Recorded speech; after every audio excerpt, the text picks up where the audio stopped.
Sospek sa pagpatay sa retiradong pulis at kanyang kasama arestado sa ikinasang manhunt operation ng pulisya sa loob ng isang motel sa San Pedro, Laguna. Sinalakay ng Pinagsa Street ang isang silid ng motel kung saan naabutan at agad na naaresto ang dalawang sospek.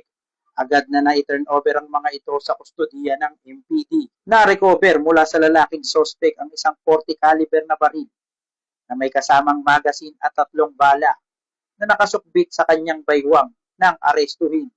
Bukod dito, nasamsam din ang iba pang mahalagang ebidensya kabilang ang mga cellphone, shoulder bag at mga identification cards.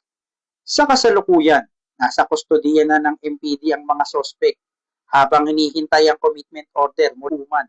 Mula dito sa Manila Police District, ako si Police Staff Sergeant Lionel Morpon, alagad ng batas, tagataguyod ng Balitang Pulis.